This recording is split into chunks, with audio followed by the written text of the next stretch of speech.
The 5, AOC made this whole thing up. Oh my God. The socialist fever in the Democratic Party seems to be spreading after Zohran Mamdani's win in New York City. Over in Seattle, they have just elected a socialist mayor, Katie Wilson, an inexperienced far-left radical who got financial support from her parents. She's on track to take down the incumbent Democratic mayor who has worked in city politics for almost 2 decades. AOC, meanwhile, is trying to get Trump voters in on the communist revolution. I fully welcome Trump voters into our coalition. But will Trump voters really feel at home in the current Democratic Party? Pennsylvania Democratic Senator John Fetterman, who earlier today got rushed to the hospital after a fall near his home in Pennsylvania, and thankfully he's doing okay. But before that scary incident I mentioned, he was talking about the level of hatred he gets on social media. I love that the socialist division, the socialist flank of the Democratic Party has actually finally made the Republicans start to create this distinction between normal Democrats and socialist Democrats.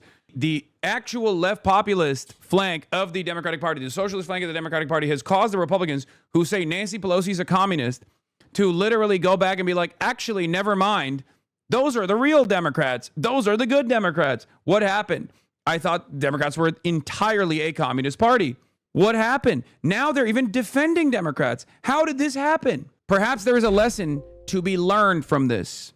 Perhaps the lesson for establishment Democrats and centrist Democrats is not to actually fight back against their left flank, but to lean into it, because that ends up creating a threat for the Republicans, so much so that they start backpedaling. They get on the defensive. They start trying to show centrist Democrats as the reasonable position. It's so funny seeing Fox News talk about how we want a strong Democratic Party for the first time ever. Normally, that's just that's what Nancy Pelosi used to say, right? You don't hear that from anybody else. I ain't never heard a Republican talk about good Democrats until some real fighters came around and they decided, we had it too good for too long.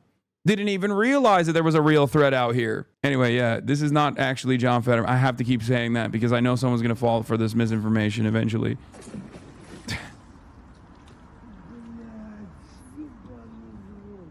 I think that they're realizing that Trump had motion and momentum because he leaned into the base. He leaned into the demands of the base and he highlighted them and he won. I mean, he saw a lot of success for that reason. And there was a lot of internal resistance at first. And then they became the Trump party. And not only did they become the Trump party, but American politics was redefined by Donald Trump. Just as American politics was redefined by Ronald Reagan, and just as American politics was redefined by FDR, Trump was a Trump was a transformational figure for American politics. Obviously, FDR is the only good example of this, by the way. The positive transformation. Reagan is a negative one, and Trump is also a negative one. But my point is, the Republicans are fearful of the Democrats having a similar transformational figure in the Democratic Party.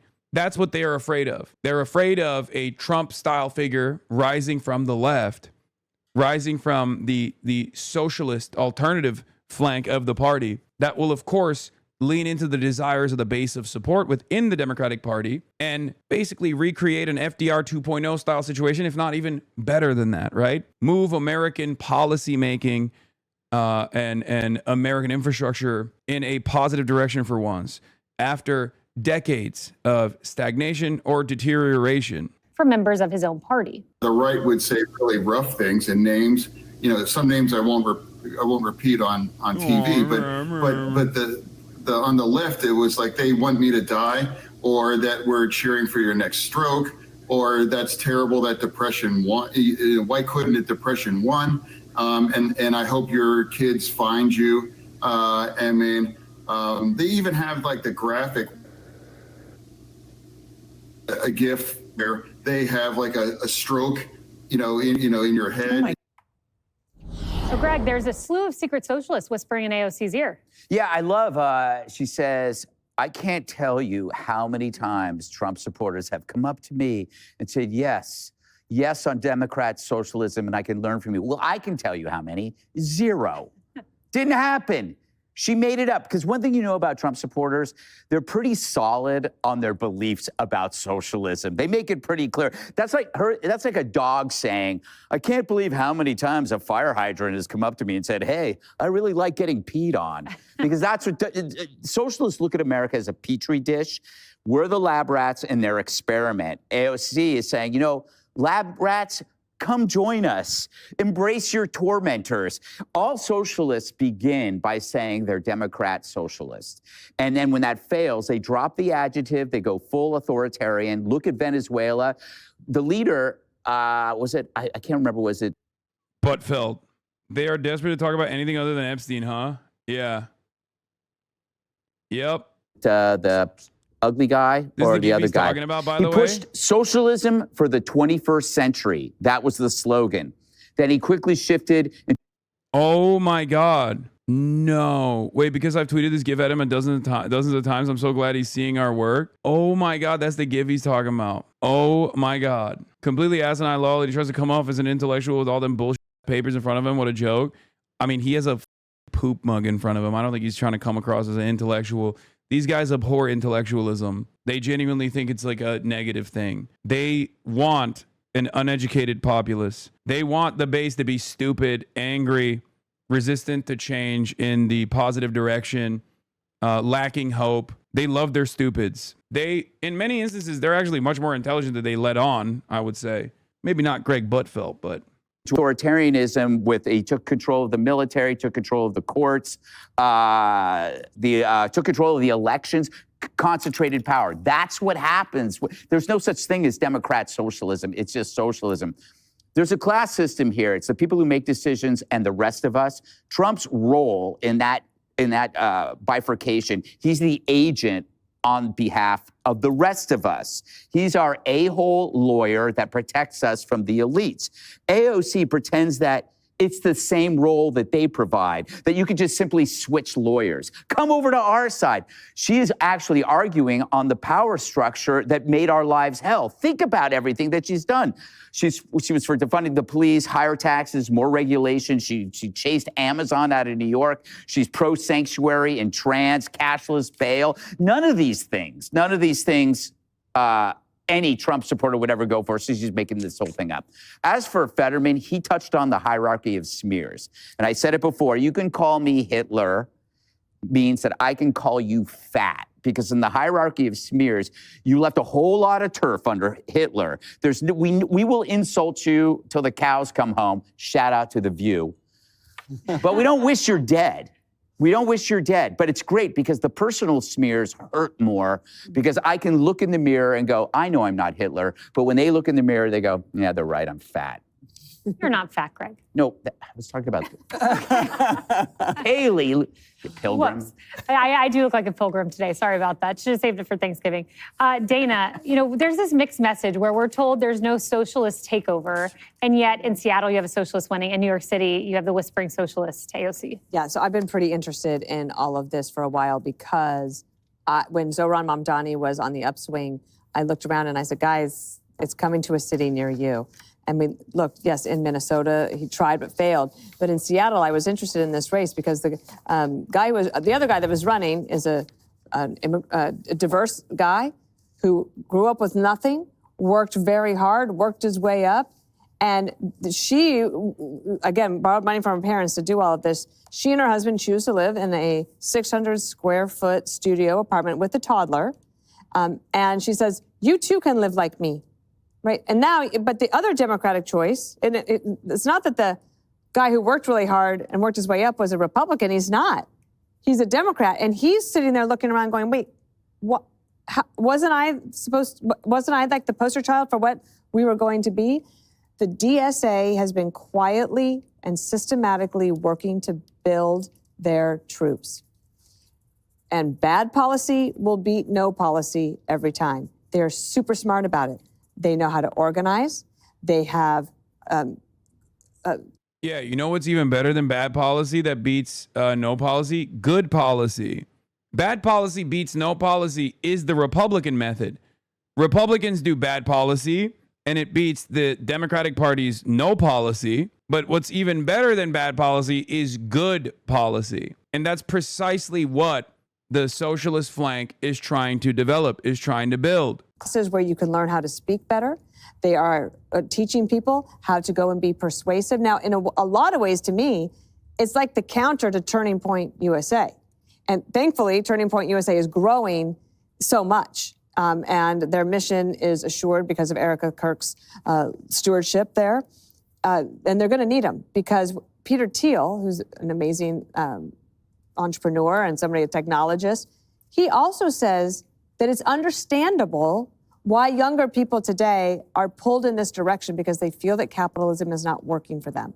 So if they're only getting that message and not hearing from anybody else, then that is going to win every single time. And that young white woman, the awful, she is going to end up probably beating the guy who worked his way up through the Democratic Party. And he's now the establishment, and they don't want the establishment. Even if he checks all of the boxes, if he is not socialist, they don't want him. I think that's a fascinating way. I'd not thought about that. The DSA as the other side of the coin to Turning Point. I think that's spot on. It's terrifying, Jesse. I'm not terrified. The DSA literally does not have the same institutional, the same institutional legitimacy within the Democratic Party as the Turning Point USA does within the Republican Party. It's not even an appropriate comparison, and they already recognize that it's not an appropriate comparison when they say it's actually they're building their ranks from the side. You wouldn't say that about Turning Point USA because TPUSA is completely aligned, if not directly a weapon, directly a part of the Republican Party infrastructure. Also, my queen, Jessica Tarlov, is not on this panel I'm seeing. Just don't scare me. If you have a mayor who's out of control and she's a socialist and she runs one of these big cities, the president has to do his job and the governor has to do his job. You're basically babysitting a bunch of children. If they're not going to keep the streets safe, if they're not going to build new housing, you just got to Bigfoot them and come in. Now, the AOC thing. It's funny that she said that because the other day some black lesbian came up to me and she said, "I've had it. I'm ultra MAGA." It happens to me all the time. You'd be surprised. Sure. I actually know people that went the other way. They were pretty famous. I think his name was... Ugh, he is so gross and unbearable. Jesus Christ. Thank God my queen, Jessica, doesn't have to sit through this, at least today, you know? As someone who works in policy, which theoretically apolitical in nature, there's a growing sentiment that all Trump has really done is expose who wasn't leading, but was adopting buzzwords without any understanding of root cause or systemic / transformative change. They misunderstood the left so hard they accidentally made a left-shaped sized door to lead towards change. Why is the right doing identity politics now? Because they're losing, or they're at least very fearful of losing. And when you are losing, you hit the fucking back pedal. You start behaving like Democrats do. Also, Republicans have always done identity politics, let's be real, as the chatters are correctly pointing out. When have they not done idpol? They just do white idpol usually, and they do a version of like the token idpol, but that's still very much idpol in the direction of white men in particular. I think Tulsi, I think Musk, I think Rogan, and everybody forgets my good friend Jeff Van Drew. These are people who did leave the Democrat Party and came to be ultra MAGA, and that's fine. You swing back, and people do swing, and that's why. Greg, don't look at me like that. But that's why this administration has to go blank to the wall before the midterms, or else they're going to get whacked on costs. The snob factor. What's changed is 20 years ago, you'd probably do your best to hide your snobbery. Today, you broadcast it. You just casually drop in conversation that, Dartmouth keeps hitting me up for donations. Like, when will they stop? Or like my Guatemalan housekeeper, she left for like 2 weeks. I don't know what I'm going to do. And what this does, it's so alienating and it's so off-putting that you feel like you're living in another country. And at a certain point, a lot of the middle and working class, they do feel like they're living in another country. And that's why you have people that like, what's a pronoun? I remember on this show last year. It's so funny. They're like, please, can we get back to culture war, please? Please, please, please, I'm begging. Please, dude, think about how good things were when we were talking about culture war stuff. Don't do the socialism stuff. Socialism means transgender for all. That's what it means. Please. Awesome. I didn't know what a trans was. I still don't understand what that means. And I don't care how many times Harold tries to explain it. I've never tried to explain it. Greg is right. You hear us talk about Biden. He's sleepy, he's slow, he's corrupt, he's incompetent. But we don't want him dead. But the way they talk about Trump, this guy's a Nazi, needs to die in prison. What they said about Charlie, what they said about Fetterman. And I wrote a book about this. I don't know if you guys remember. It's about your deep-seated insecurities. He's gotten me to read the Bible. I'm reading about sin. And this is all based in envy. Now, it's the one sin that doesn't feel good.